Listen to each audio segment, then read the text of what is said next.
7 de la mañana, 21 minutos, 7:21. En Venezuela, en la zona fronteriza, hay un supuesto enfrentamiento muy duro entre las fuerzas del orden de Nicolás Maduro y las disidencias de las FARC. Lo que otrora fue un lugar tranquilo, de paso, sin problemas, para la guerrilla colombiana, hoy se ha convertido en un área de disputa de narcotráfico. Es lo que ha encontrado Inside Crime en su investigación en el lugar. Está con nosotros el señor Jeremy McDermott, director ejecutivo y cofundador de Inside Crime para América Latina. Señor McDermott, gracias por acompañarnos. Buenos días. Muy buenos días. Señor McDermott, ¿por qué están enfrentados, confrontados los exmiembros de las FARC y el chavismo en esta zona fronteriza? Pues tal vez vale la pena decir que la frontera Arauca-Apure tiene una dinámica bien particular. Hay otra dinámica por Norte de Santander y Táchira y Zulia, pero me voy a concentrar en Apure, donde hace pues más de 20 años el ELN tenía presencia y control de una gran parte de la frontera entre dos departamentos, el departamento de Arauca y el estado de Apure. ¿Qué cambió con la desmovilización de las FARC? Es que había la fragmentación que todos conocemos entre Segunda Marcatalia, entre Gentil Duarte y el Pax mafioso que había hace muchos años en Apure con el ELN, con las FARC y con elementos de los militares venezolanos se cambió. Y esta frente, el 10º frente de las FARC, o de la disidencia de las FARC, empezó a retar esta Pax mafiosa. Importante el control del narcotráfico cruzando la frontera Colombia hacia Venezuela. Entonces, ¿qué vimos al fin del año pasado y más pertinente en marzo de este año? Fue una ofensiva de las fuerzas militares de Venezuela en contra no del ELN, no del Segunda Marcatalia, pero a los disidentes del Frente Décimo. Y eso fue pues realmente un desastre para los militares venezolanos. ¿Por qué fue un desastre para los militares venezolanos? Pues porque ellos pensaron que con una muestra de fuerza que el 10º Frente va a salir a Venezuela y regresar a Colombia sin pelear. Y la respuesta de los disidentes de las FARC, expertos en la guerra contra insurgente, con muchos raíces en las comunidades de Apure, la reacción fue, como hemos visto en Colombia en los últimos 50 años, una guerra de guerrilla, bien pulida, bien eficaz, en contra no de las Fuerzas Armadas colombianas que en los últimos 50 años ha aprendido este tipo de guerra, pero contra los venezolanos que nunca ha tenido este tipo de experiencia. Y los fuerzas militares venezolanos fueron derrotados. ¿Hay un estimativo de cuántos soldados venezolanos murieron, fueron abatidos en estos enfrentamientos, en esta guerra de guerrillas que se dio o se viene dando en esta zona fronteriza? No, señor. Había mucha, pues, los fuerzas militares venezolanos no han sido transparentes. Que tenemos seguro es por lo menos 12 muertos hasta 27 muertos y más de 10 secuestrados. Cuando se lee su informe, uno podría llegar a esta conclusión y quiero que me la confirme o la debata. Y es que lo que empezó con cierta permisividad de Venezuela terminó generando un fenómeno de guerrillas muy parecido al que se vive en Colombia, que es eh, impulsado, generado, mantenido, solventado por el narcotráfico. Venezuela se puso, comillas, de chistoso y agradable, permitiendo su entrada, y luego terminó con el hijo demente del narcotráfico y la guerrilla en su propio territorio. Así es, así es. La invitación a las FARC y el ELN empezó con el expresidente Hugo Chávez.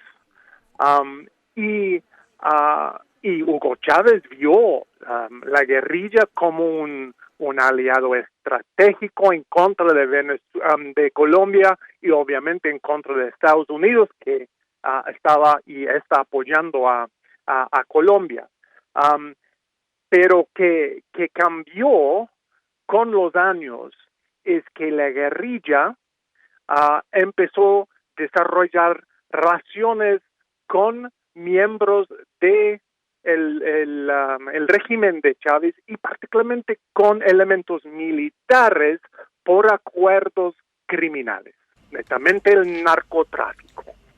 Y esta penetración del narcotráfico en los militares venezolanos, en el establecimiento político en Apure y hasta el nivel nacional, ha llegado a un punto hoy en día donde el régimen de Maduro, que obviamente quebrado gracias a sanciones, gracias al colapso económico del país, muchos elementos del régimen de Maduro necesita la plata del narcotráfico para sobrevivir.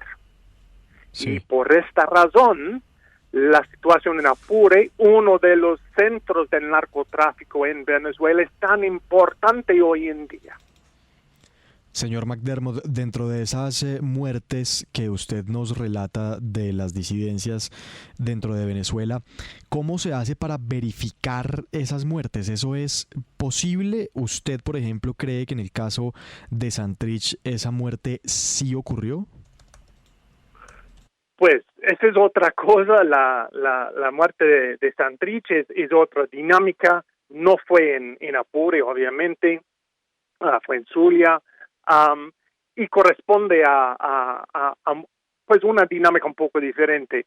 Si la respuesta es qué tan difícil, si la pregunta es qué tan difícil es verificar cosas dentro de Venezuela, la respuesta es supremamente difícil.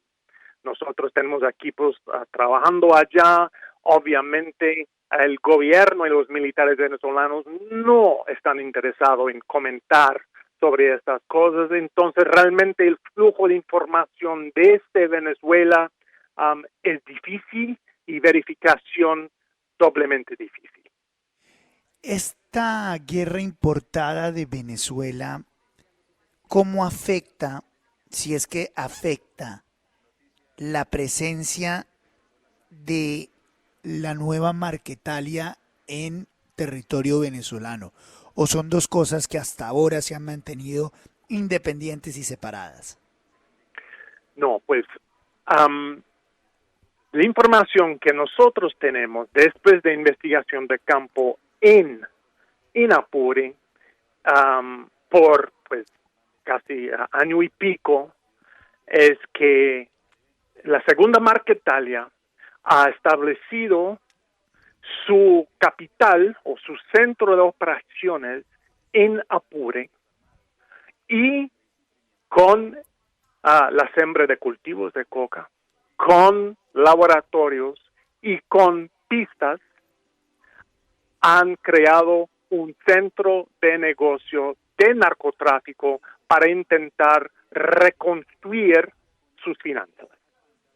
Entonces, uno puede decir, o una de las interpretaciones de la violencia en Apure y esta ofensiva contra el 10º Frente es que la segunda Marquetalia está operando como los helenos con el permiso del elemento del régimen de Maduro y está pagando los impuestos de narcotráfico a elementos militares o a elementos del régimen de Maduro. Y el 10º Frente no estaba pagando. Entonces, todo está relacionado, creo yo, con el narcotráfico, con las rentas criminales y con el intento del régimen de Maduro de regular el narcotráfico y cobrar por el paso de cocaína en Venezuela. Entonces, ¿cómo es la relación del 10º Frente y la nueva Marquitalia? Pues, según las declaraciones del 10º Frente, ellos son más alineados con Iván Mordisco y Gentil Duarte, los disidentes netamente de los llanos de Colombia, que tiene sus raíces en el antiguo bloque oriental de las FARC. Y como usted sabe, pues Iván Márquez con la segunda Marquetalia y Gentil Duarte, los dos han intentado reclutar otros elementos de las ex-FARC o disidentes para crear una red pues nacional para reconstruir un grupo insurgente como la antigua FARC. Y parte de esta competencia está en Apure y en Arauca, pues. Entonces, segunda Marquetalia intentó reclutar al 10º Frente sin éxito, y 10º Frente parece no fue parte del Pax mafioso en Apure. Entonces esta operación en contra del 10º Frente por parte de los militares venezolanos. Son las 7 de la mañana, 33 minutos, señor Jeremy McDermott, director ejecutivo y cofundador de Inside Crime para Sudamérica. Gracias por darnos unos minutos aquí en la FM, muy amable, muy gentil. Con mucho gusto.